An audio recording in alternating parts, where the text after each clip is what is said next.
With Catherine beside him, our new Prince and Princess of Wales will, I know, continue to inspire and lead our national conversations. The viral headlines scream of palace betrayals and midnight crown seizures, but the Royal Collection Trust catalog tells a different story, one involving approximately 2,200 diamonds, 3 specific stones weighing 94.4, 63.6, and 18.8 carats, and a Victorian legal framework that makes the very concept of gifting a crown jewel far more complicated than it sounds. The truth isn't dinner theater drama. It's permanent modification, disputed history, and a crown whose future may already be connected to Catherine. So what exactly was done to Queen Mary's crown in 2023 that could define every coronation for the next century?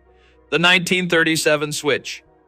On February 14, 2023, Buckingham Palace released an announcement that immediately changed the visual story of the coming coronation. Camilla would not be crowned with the 1937 Queen Consort's crown, the same famous diadem created for Elizabeth Bowes Lyon, later known as the Queen Mother. Instead, the palace reached back to 1911 and selected Queen Mary's crown, created by the royal jeweler Gerard and Company for the Delhi Durbar. That decision mattered because the two crowns carry completely different histories. The 1937 crown contains the Koh-i-Noor, a 105.6 carat diamond mounted in the front cross-pate.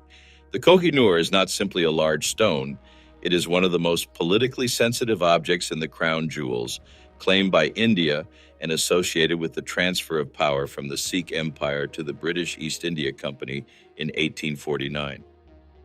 Queen Mary's crown was a different object altogether. The Royal Collection Trust catalog describes it as containing approximately 2,200 brilliant cut diamonds set in silver gilt, meaning silver covered with a thin layer of gold. It was made for Queen Mary in 1911, when George V was proclaimed Emperor of India at the Delhi Durbar. So when Camilla appeared in Westminster Abbey wearing Queen Mary's crown, the palace had not simply chosen a smaller or less important alternative. It had selected an imperial crown with its own history, but one that did not place the Koh-i-Noor at the center of the ceremony. For 86 years, the 1937 crown had been the obvious symbol of a queen consort. It had been created specifically for Elizabeth Bowes Lyon's coronation, and its design was built around the Koh-i-Noor. By choosing Queen Mary's crown in 2023, the palace broke that visible line of precedent. The decision was technically conservative because the monarchy used an existing historic object. But politically, it was highly significant. A completely new crown could have looked extravagant, especially during a period when the cost of living was dominating public discussion. Using Queen Mary's crown offered continuity while avoiding the most controversial stone in the alternative piece. That does not mean the palace publicly described the 1937 crown as toxic, rejected, or permanently retired. The official decision established something narrower but still important. Queen Mary's crown would be used for Camilla's coronation, and the crown containing the Koh-i-Noor would not. The distinction between the two objects is precise. One was made in 1911 for Queen Mary, the other was made in 1937 for Elizabeth Bowes Lyon. One contained the famous 105.6 carat diamond. The other became the basis for Camilla's modified coronation crown. The image sent around the world was therefore carefully constructed. Camilla would wear a crown containing thousands of diamonds, but not the single stone most likely to turn the ceremony into a debate over empire, ownership, and repatriation. If the 1937 crown had been the established choice for queen consort since its creation, why did the palace suddenly reach back to 1911 for a different piece? The Adelaide precedent. Queen Adelaide's 1831 coronation offers an earlier example of how the monarchy adapts its regalia when older symbolism becomes problematic. Adelaide became queen after the public scandal surrounding Caroline of Brunswick, whose marriage to George IV collapsed in spectacular fashion. Caroline was even refused entry to George's coronation, leaving her associated with political conflict and public humiliation. Rather than inherit regalia tied to that controversy, Adelaide commissioned a new crown from Rundell, Bridge and Company. The decision created a lasting precedent. When existing royal symbols carry difficult baggage, The monarchy can change the objects used while preserving the ceremony itself. Camilla's situation in 2023 was different but followed a similar pattern. Instead of creating a new crown, the palace reused Queen Mary's 1911 crown rather than the 1937 Queen Consort's crown, containing the Koh-i-Noor. The reasons differed, but both decisions avoided regalia connected to controversy. There is no evidence the palace deliberately copied Adelaide's example. However, history shows coronations have never been completely fixed. While the ceremony appears unchanged, the crowns themselves have often been replaced, restored, or modified to suit changing circumstances. For Camilla, using Queen Mary's crown also avoided criticism over commissioning an expensive new crown while keeping the Koh-i-Noor out of the ceremony. The palace communicated its decision through the crown itself rather than through public statements. That choice raises a larger question. When historic symbols become controversial, does changing the regalia preserve tradition or reveal how often royal traditions quietly evolve? The 276.8 carat modification. The most precise part of the story is found in the diamonds. For Camilla's coronation, Queen Mary's crown was modified to include 3 important stones from the Cullinan collection. Cullinan 3 weighs 94.4 carats, Cullinan 4 weighs 63.6 carats, Cullinan 5 weighs 18.8 carats.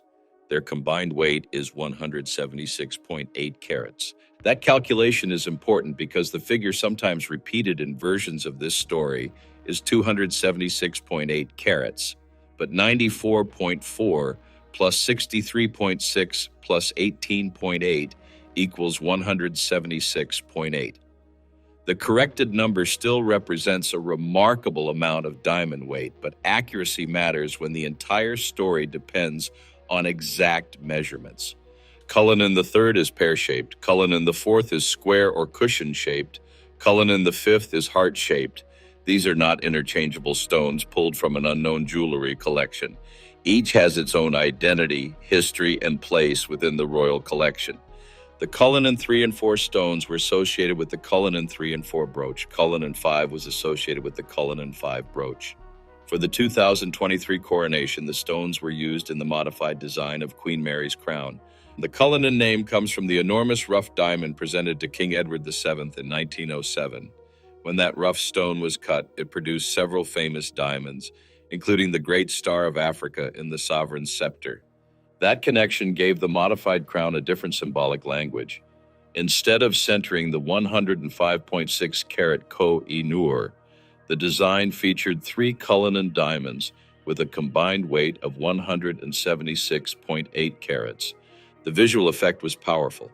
The crown remained historic, but the stones visible to the world belonged to a different story. The Koh-i-Noor carried arguments about conquest, transfer, and ownership. The Cullinan diamonds carried their own imperial history, but they allowed the ceremony to avoid the specific controversy surrounding the 1937 crown. The word permanent also needs precision. The crown was modified for the 2023 coronation, and the 3 diamonds were incorporated into its design. But the available evidence does not prove that the previous setting was destroyed forever or that the crown can never be altered again. Historic jewelry is often restored, conserved, adapted, or dismantled by the institution responsible for it. The fact that a setting was changed does not automatically establish that every earlier component was eliminated. What can be established is that the crown worn by Camilla did not display the Koh-i-Noor. It displayed a new arrangement built around Cullinan 3, 4, and 5. The mathematical comparison adds another layer. The 3 Cullinan stones together weighed 176.8 carats, which is greater than the 105.6 carat weight of the Koh-i-Noor. That does not prove that the modified crown was more valuable. Diamond value depends on color, clarity, cut, provenance, rarity, and historical significance, not weight alone. Still, the numbers show that removing one famous diamond did not create an empty crown. The palace filled the visual space with 3 other globally recognized stones. If the crown now displayed 176.8 carats of Cullinan diamonds instead of the 105.6 carat Koh-i-Noor, associated with the 1937 crown? Did the palace create a more elaborate design while avoiding the most controversial image? The answer cannot be reduced to a simple price comparison. The modification was about symbolism as much as gemology. It allowed the palace to preserve the spectacle of a diamond crown while changing which historical story the audience saw. But that decision happened against a much larger argument over the Koh-i-Noor. Why did the palace avoid the stone, and what exactly was being demanded by those who wanted it returned? The repatriation rejection. The phrase "demand rejected" points toward the long-running controversy over the 105.6-carat Koh-i-Noor. Indian politicians, commentators, diaspora groups, and officials have repeatedly called for the diamond to be returned. Their argument is that the stone left the region under circumstances shaped by British power and the annexation of the Sikh Empire in 1849. The British position has not accepted that the diamond should be repatriated. It remains part of the Crown Jewels collection, displayed at the Tower of London as part of the historic regalia. The timing of the 2023 coronation brought the dispute back into public view. If Camilla had worn the 1937 crown, the Koh-i-Noor would have been positioned directly above her face during a ceremony broadcast around the world. Instead, the palace selected Queen Mary's crown. That choice solved one immediate problem. The Koh-i-Noor would not dominate the coronation images. The decision also avoided making the stone the center of an international argument during a ceremony intended to project stability and continuity. But avoiding use is not the same as returning the diamond. The stone remained in British custody, the repatriation dispute remained unresolved, and there is no verified evidence that the British government issued a formal decision saying that it had rejected a specific demand on February 14, 2023, and then permanently removed the diamond from the crown as a direct consequence. The stronger conclusion is that the coronation took place against the background of an existing repatriation controversy.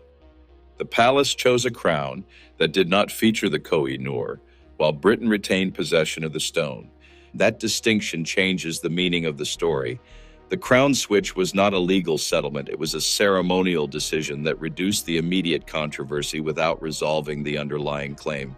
Some versions of the story describe this as the Camilla solution, because the palace appeared to reject two options at once. It did not use the Koh-i-Noor in the ceremony, but it also did not agree to return the stone. That left the diamond in a strange position. It remained one of the most famous objects in the crown jewels, but it was absent from the most important royal ceremony in a generation. The result was a form of diplomatic silence. The palace did not place the stone on display, but Britain did not surrender it. The ceremony moved forward, while the historical argument remained in the background. Was avoiding the diamond an elegant solution, or did it merely postpone the deeper question of whether disputed colonial objects should appear in royal ceremonies at all? The modification gave the palace breathing room, but it did not make the Koh-i-Noor's history disappear. It changed the image without settling the ownership debate. And this is where the idea of Charles simply giving Camilla's crown to Catherine becomes impossible to understand without looking at the property itself. Who owns a crown jewel? Can a monarch give one away? And what does Victorian law actually say? The 1862 barrier. The Crown Private Estates Act of 1862 is often presented as the legal barrier that prevents the monarch from treating crown regalia like private family property. The act is part of a Victorian legal framework dealing with property connected to the crown. It is important because it helps separate the monarch's private possessions from property held through the institution of the crown. That distinction is easy to miss. A private estate such as Sandringham is not the same thing as a ceremonial crown held as part of the crown jewels.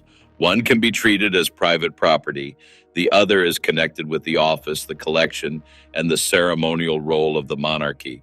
Historic royal palaces describes the crown jewels as being held in trust for the nation. In plain language, that means the jewels are not treated as ordinary personal accessories that the reigning monarch can give to a family member whenever they choose. The term often used in this context is inalienable. In legal language, that means property cannot simply be sold, gifted, mortgaged, or transferred like an ordinary possession. That is why the image of Charles removing a crown from Camilla and handing it to Catherine is so powerful as drama, but much more complicated as law. The person wearing the crown is not necessarily the person who owns it. When Camilla wore Queen Mary's crown at Westminster Abbey, she was using a ceremonial object connected with the crown. That use did not turn the crown into her private property. It did not make the diamonds part of her personal estate, and it did not give her the right to leave the crown to Catherine in a will. The same principle applies to Charles. Even though he is the sovereign, that does not mean every object associated with the monarchy is his personal possession. He acts within an institutional system that separates private property from crown property. This is also why the word stripped needs to be understood symbolically. A queen consort can stop using a crown, and another consort can use it later. But that is not the same as confiscating a private object. The crown remains part of the wider collection. Its use depends on official decisions, ceremonial arrangements, conservation, and the preferences of the next coronation. If the crown jewels are held in trust for the nation rather than owned by the family, should the public have a say in which diamonds appear in a coronation crown? That question reaches beyond Camilla and Catherine. It asks whether royal regalia should be treated only as symbols of monarchy or also as public objects carrying the history of empire. The 1862 legal framework helps establish that the crown is not a personal gift, but it does not by itself prove that Catherine is guaranteed to wear Queen Mary's crown in the future. So if Charles cannot simply gift it, how could Catherine ever use the same crown? The automatic inheritance. When the time comes, Catherine would not receive Queen Mary's crown in the same way that a daughter might receive a necklace from her mother. She would only use it if the institution selected that crown for her coronation. That distinction matters because the modified Queen Mary's crown is connected with the crown collection, not with Camilla as private property. The crown used for Camilla's coronation contained Cullinan III at 94.4 carats, Cullinan IV at 63.6 carats, and Cullinan V at 18.8 carats. Together, those stones total 176.8 carats. Those figures are established details of the 2023 design.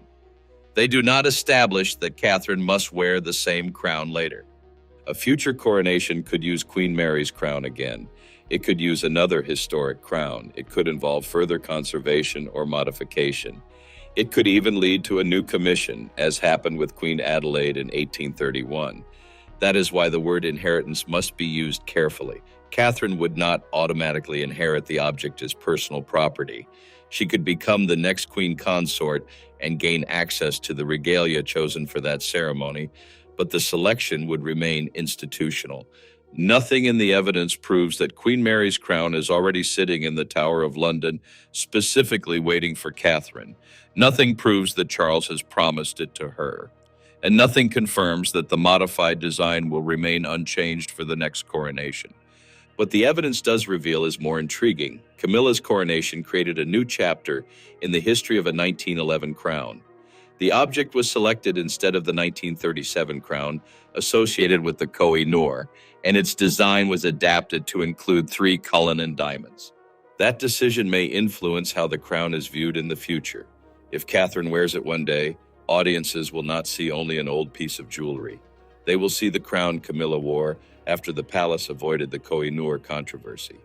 The crown would carry the memory of that decision, whether or not anyone mentioned it during the ceremony. There will be no need for a dramatic scene in which Charles takes the crown from Camilla and presents it to Catherine. The institutional process is quieter. Curators preserve the object. Officials determine its use. A future coronation selects the regalia. The title's giving can therefore be understood as a transfer of ceremonial access rather than a private gift. The stripping can be understood as the end of one consort's use of the crown rather than a personal confiscation. That does not make the story less dramatic. It makes the crown more powerful because its meaning survives the people who wear it. Queen Mary's crown was made by Garrard and Company in 1911. It was selected for Camilla in 2023. It was modified with stones weighing 94.4, 63.6, and 18.8 carats. Its design avoided the 105.6 carat Koh-i-Noor during the coronation. Whether Catherine wears it in the future remains a decision for the institution, not a guaranteed inheritance. But if she does, she will be wearing a crown already shaped by the controversy surrounding Camilla's coronation. The viral title promised a dramatic stripping and gifting. The evidence reveals something more lasting. A historic crown changed its appearance, avoided one of the world's most disputed diamonds, and entered the future carrying a story that no monarch can completely erase. The title claims Charles stripped Camilla and gave her crown to Catherine, but the deeper story is a crown transformed for a new coronation, with Cullinan III, the fourth, and the fifth weighing 94.4, 63.6, and 18.8 carats, a combined 176.8. Should Catherine wear the modified 1911 crown one day, or should a new commission mark her reign? Comment below.